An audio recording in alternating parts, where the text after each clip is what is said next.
आपने एक बात को नोटिस किया होगा कि जो साउथ अफ्रीका की जो क्रिकेट टीम है उसके टी शर्ट के ऊपर जो अमूल कंपनी है उसका लोगो लगा हुआ है।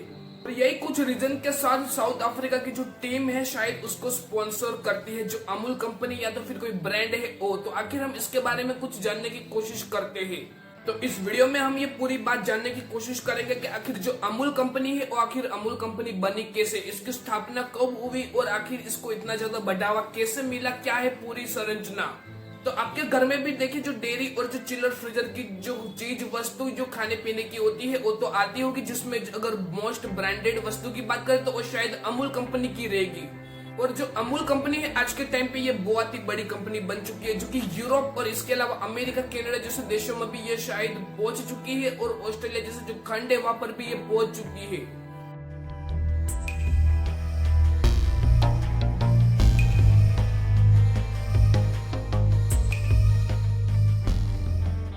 तो अगर हम बात करें तो ये बात होती है सन 1940 के। उस टाइम पे अब जो ये इंडिया है उसके ऊपर ब्रिटिश शासन का राज हुआ करता था और उस टाइम पे जो दूध का उत्पादन है वो बहुत ही ज्यादा मात्रा में कम होता था हमारे भारत देश के अंदर।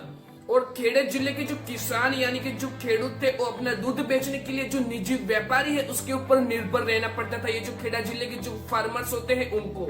और एक टाइम ऐसा भी था क्योंकि अब जो निजी व्यापारी है वो देखिए खेड़ा जिले और इसके अलावा जो अदर जो फार्मर्स होते हैं उनसे बहुत ही कम कीमत में जो दूध है वो खरीदते थे और जो सिटी में जाके बहुत ही ऊंचे दाम में इसको बेच देते थे। और अब जो ये निजी व्यापारी है उनको जो कम प्राइस में जो दूध है वो भी देना पड़ता था क्योंकि किसान के पास और कोई भी विकल्प नहीं था उस टाइम पे। अगर हम बात करें तो ये सन 1947 की बात हो रही है।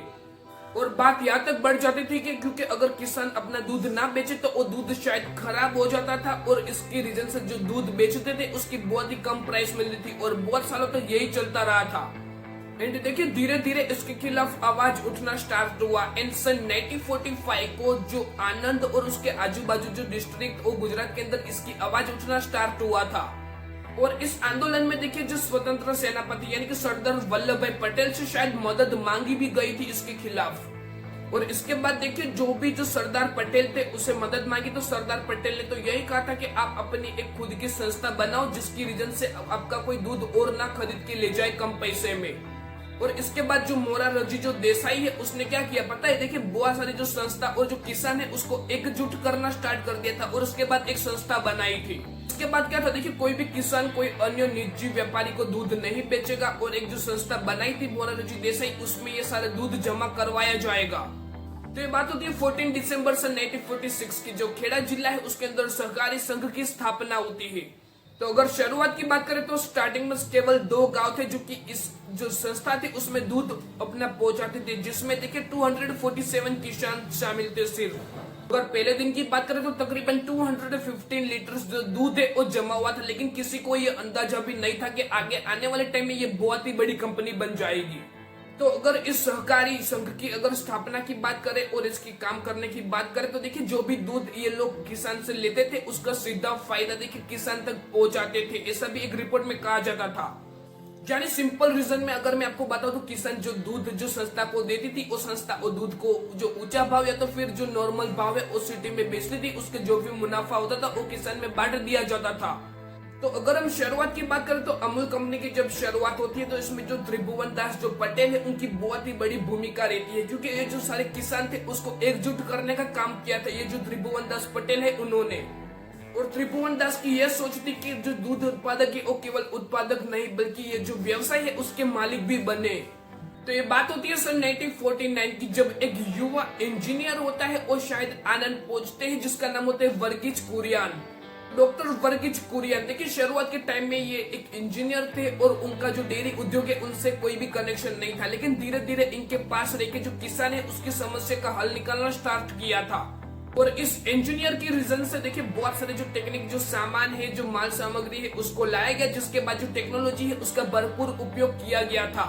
इसके बाद ही जो अमूल कंपनी है उसकी जो सक्सेस की जो कहानी है वो शायद यही से स्टार्ट होती है, हम ऐसा भी कह सकते हैं।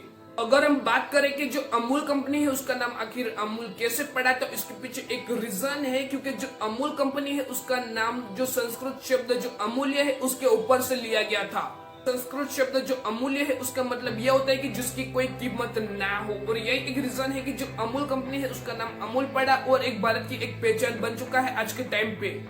और देखिए ये उस टाइम की बात हो रही है जब उस टाइम पे देखिए जो काऊ यानी कि जो गाय है उसके दूध से जो मिल्क पाउडर है उसको बनाया जाता था, लेकिन भारत के अंदर जो भैंस का यानी कि जो बफेले का जो दूध है वो ज्यादा उपलब्ध हुआ करता था। और उस टाइम पे अगर हम बात करें तो जो डॉक्टर कुरियन जो इंजीनियर थे जो कि आनंद में आए थे, देखिए उन्होंने जो भैंस के दूध है उसको एक पाउडर बनाने की तकनीक खोज निकाली, और उसके बाद जो अमूल कंपनी है वो बाकी कंपनियों से काफी अलग बन चुकी थी। तो ये बात होती है सन 1955 की, जब देखिए जो अमूल कंपनी है उसने अपना पहला जो प्रसिद्ध बटर है वो शायद लॉन्च किया था। और उस टाइम पे जो बाहर यानी कि जो विदेशी कंपनी का जो बटर है वो काफी प्रचलित था हमारे इंडिया के अंदर। तो अमूल कंपनी ने अपने जब बटर लॉन्च किया तो उसके ऊपर देखिए उसकी गुणवत्ता और उसकी क्वालिटी को काफी अच्छा बनाया था, और इसके बाद ही जो इंडियन परिवार और फैमिली से उसने काफी इसको सपोर्ट भी किया था और इसको चूज किया था। ये जो अमूल बटर है वो ये बात होती है सन 1966 की, जब अमूल ने अपने प्रसिद्ध बटर में देखी एक जो अमूल गर्ल है शायद उसको एक लॉन्च किया था। यानी कि ये जो लड़की थी वो छोटी सी लड़की थी जिसके देखिए नीले बाल थे और शायद एक हल्का सा फ्रॉक इसको पहनाया गया था। तो अगर इस एडवर्टाइजमेंट की बात करें तो ये इंडिया के अंदर चलने वाली सबसे ज्यादा और सबसे लंबी एडवर्टाइजमेंट से एक थी। और इसको देखिए कोई भी खेल हो या तो फिर राजनीतिक, देखिए इसमें ये जो गर्ल है उसका शायद यूज किया गया था। तो ये बात होती है सन 1970 की, जब देखिए हमारी इंडियन गवर्नमेंट ने ऑपरेशन फ्लड शुरू किया था, और इसके रीजन से जो डॉक्टर वर्गीज है उसने शायद इसका नेतृत्व किया था। और इसके पीछे एक ही रीजन हो सकता है क्योंकि इंडिया के अंदर जो दूध यानी कि जो मिल्क का जो प्रोडक्शन है उसको शायद बहुत ज्यादा मात्रा में बढ़ावा मिले, और इसके रीजन से जो बहुत सारे जो गांव है वो भी शायद इस आंदोलन में जुड़े थे। और यही कुछ रीजन के साथ जो श्वेत आंदोलन का एक बहुत ही बड़ा महान नेता भी हम बोल सकते हैं जो वर्गीज होता है, जो कि एक इंजीनियर था उसको। बात 1970 की करें तो उस टाइम पे जो अमूल कंपनी का जो दूध उत्पादन था और जो भारत देश है वो दूध उत्पादन में शायद बहुत ही पीछे था, हम ऐसा भी एक रिपोर्ट में कह सकते हैं। लेकिन जब से हमारे इंडिया के अंदर देखिए अमूल मॉडल और जो फ्लड ऑपरेशन था वो शायद स्टार्ट हुआ, और उसके बाद जो मिल्क का जो उत्पादन है वो शायद बहुत ही तेजी से बढ़ने लगा था। तो अगर हम आज बात करें तो हमारे जो इंडिया है वो शायद इस दुनिया में शायद दूसरा या तीसरा नंबर हो सकता है, यानी कि बहुत ही आगे है जो दूध उत्पादक है उसके अंदर। और इसका जो सबसे बड़ा योगदान है वो किसान का है, इंडियन फार्मर्स का। तो अमूल कंपनी ने ऐसा नहीं है कि सिर्फ दूध ही बेचा है, इसके अलावा बहुत सारी जो प्रोडक्ट्स जैसे कि पनीर, चीज और इसके अलावा आइसक्रीम, बहुत सारी जो प्रोडक्ट है उसको भी लॉन्च किया है मार्केट के अंदर। आज के टाइम पे अगर हम देखें तो देखिए जो अमूल कंपनी है वो कोई एक व्यक्तिगत मालिक की कंपनी नहीं बल्कि एक सहकारी कंपनी हम इसको बोल सकते हैं, जो कि बहुत सारे जो किसान है उसके रीजन से ये जो कंपनी है वो शायद चलती है। और इसके अलावा देखिए मध्य एशिया, इसके अलावा एशिया और जो यूरोप और जो अमेरिका जैसे देशों में भी देखिए आज के टाइम पे अमूल कंपनी है वो शायद मौजूद है वैश्विक स्तर पर। अगर हम देखें तो आधुनिक डेयरी प्लांट्स, इसके अलावा कोल्ड स्टोरेज और बहुत सारी ऐसी मशीन्स और टेक्नोलॉजी है उसके साथ चलती आ रही है अमूल कंपनी आज के टाइम पे। तो देखिए सिर्फ 1947 में सिर्फ 247 किसानों के साथ ये कंपनी स्टार्ट हुई थी, और आज के टाइम पे अगर हम देखें तो ये बहुत ही बड़ी एक ब्रांड बन चुकी है। यानी कि अमूल कंपनी देखिए एक साउथ अफ्रीका की क्रिकेट टीम को स्पॉन्सर कर सकती है, यानी कि इसके पास कितना पैसा होगा आप इस अंदाजे से लगा सकते हो। तो अमूल कंपनी के ऊपर ऐसा कोई भी रूल्स नहीं चलता है कि उसका कोई व्यक्तिगत मालिक हो या तो फिर इसका कोई सीईओ जो कि पूरी इस कंपनी का मालिक या तो फिर इसको ओन कर सकता हो। यानी बहुत सारे किसान है उसको मिलकर एक संस्था, सरकारी संस्था बनाई जाती है जिसको नाम दिया जाता है द अमूल कंपनी। और शायद हम ऐसा भी कह सकते हैं कि गुजरात के अंदर जितने भी शायद डिस्ट्रिक्ट और जिला है वहाँ पे शायद ये जो अमूल की जो ब्रांड है उसके सारे प्रोडक्ट तो मिलते ही होंगे। और यही कुछ रीजन के साथ प्लीज ऐसी और इन्फॉर्मेशन के लिए प्लीज हमारे चैनल को सब्सक्राइब जरूर करें।